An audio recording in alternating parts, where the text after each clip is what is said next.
it's Brooke. Welcome back to our blog series. I know we had a little bit of a break with the Making Moves promo emails and then some of the Vote for the Planet playbook and Rock Your Voice for the Planet playbook emails, but we are back to our regular scheduled programming. And we have a new series here. So welcome to the Becoming a BS Artist series, where you will learn the fine art of using behavioral science tools to motivate action.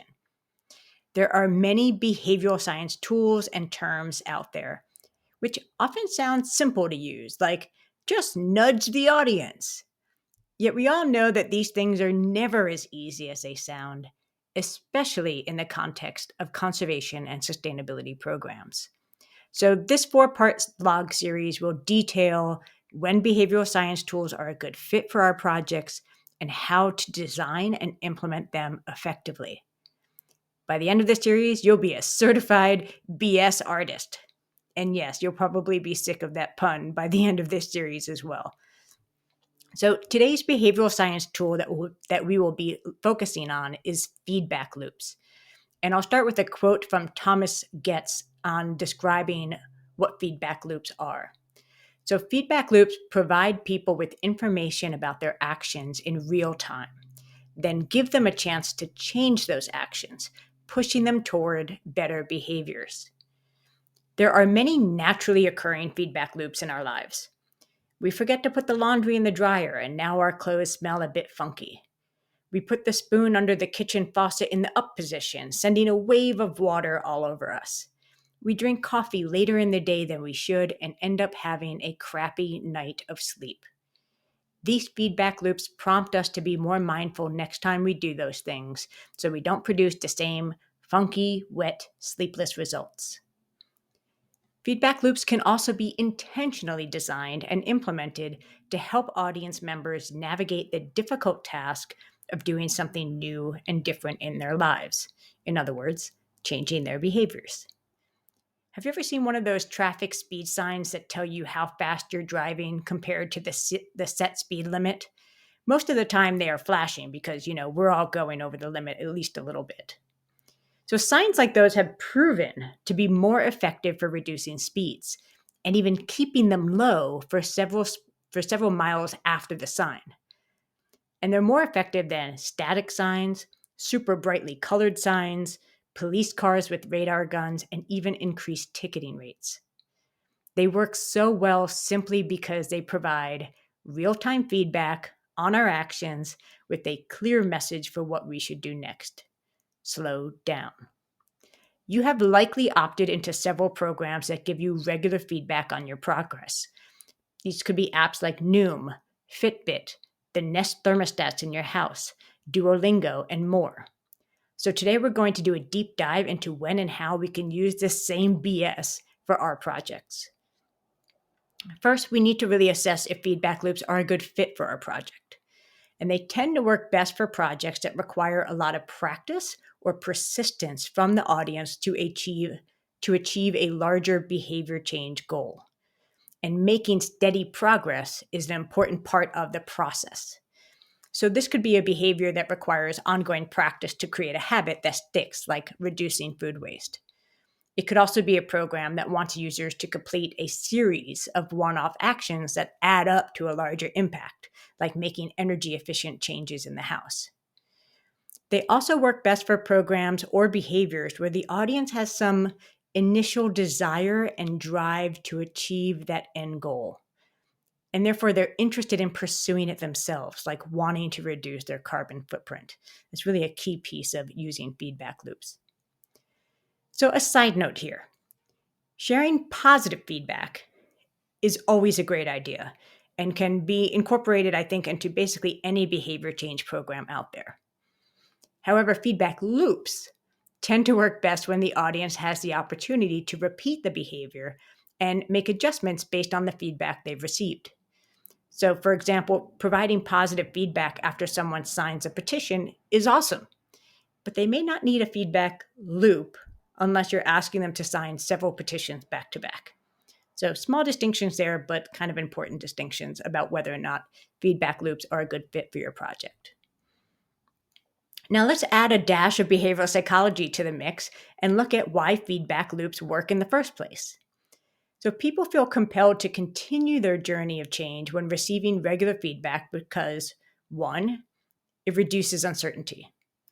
The process of adopting a new behavior means entering unfamiliar territory. Feedback loops offer consistent reassurance that you're on the right track or guidance for how you can easily get back on track if you've fallen a little off.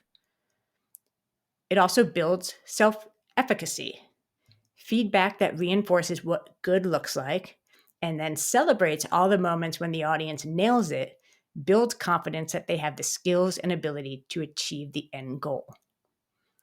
It provides intrinsic benefits. Positive feedback like digital high fives and gold stars makes people feel good inside, and earning milestone markers and badges makes them feel seen and recognized for their achievements. And it taps into a bias we have called the goal gradients effect bias. Sorry, the goal gradient effect. It is a bias, but it's not the effect bias. So as we get closer to achieving our goals, we increase our level of effort and speed. Feedback loops are essential for communicating how close we are to the end zone. And yes, that was a sports reference. Apologies for that. So if you want to use feedback loops, there are some materials you need to gather and get together to get started. The 4 essential items you need are a clear end goal for what the audience can achieve through the program, such as an energy efficient house or 30% less food waste. You need a mapped out user journey with detailed steps for how the audience will transition from their starting point to the desired end goal.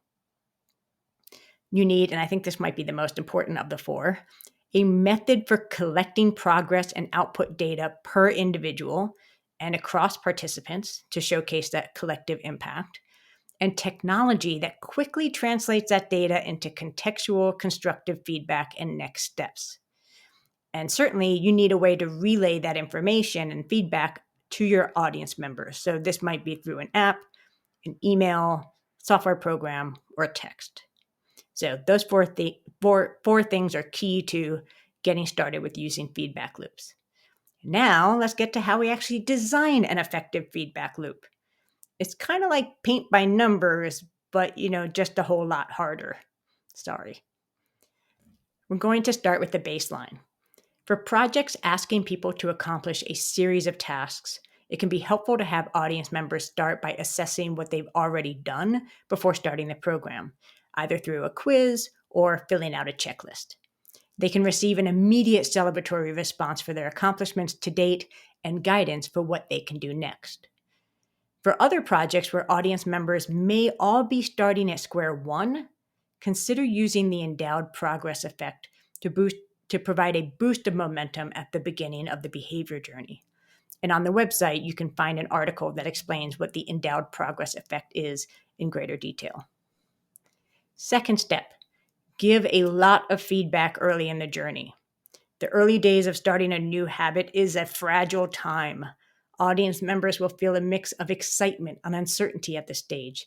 So keeping them motivated and on the right track is critical.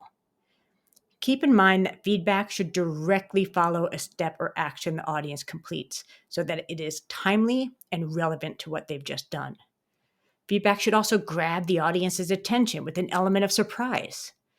Prompts that are too subtle risk being missed entirely, which kind of defeats the purpose of having a feedback loop. Third step, give good feedback. Not all feedback is equally effective at motivating audiences to achieve their goals. In this case, for feedback loops, good feedback is clear, specific, and actionable, meaning the audience should be clear on what they did well, where they could improve, and how they can get it right the next time. It should focus on increasing confidence, self-efficacy, and determination. This means positive and constructive feedback works harder to achieve the goal than critical or negative feedback. Good feedback encourages audiences to try the behavior again. If the audience didn't get it quite right, use humor and empathy to encourage them to try again, right? Be human about it. And good feedback connects individual actions with collective change, if this is relevant and feasible for your project to pull off. Next step, up the ante. It's a good idea to incorporate periodic motivational boosts throughout the user journey that complements the step-by-step feedback loops that you're already providing. Boosts can infuse new energy into the behavior journey, which is especially useful for participants who have progressed beyond that initial phase. So that means they might be getting a little tired of doing it. Here are a few boost ideas to consider. Use milestone markers to celebrate how many times the audience member has repeated a behavior. Like when Peloton gives you an achievement badge for reaching 10, 25, 50, and even more total bike rides. Some folks are up to like 2,500 or 5,000 bike rides. You can use badges to reward participants for any type of accomplishment the program wants to celebrate. This can be from how many friends they've invited, like getting the best host badge, to how active they are in the discussion forum, like getting the top contributor badge. Badges can be official or playful, depending on the topic and the goal of the program. You can use streaks to encourage users to stay consistent with their practice, like practicing a new language every day or every week and making sure they're keeping a consistent cadence to that work. You can host contests, and contests can be great to create a spike of activity by asking participants to complete a set of defined tasks within a set time period. It's a great way to invite new audience members to join the initiative because it's something fresh and new you can ask people to come into, and it can create new buzz around achieving the behavior change goal for existing participants.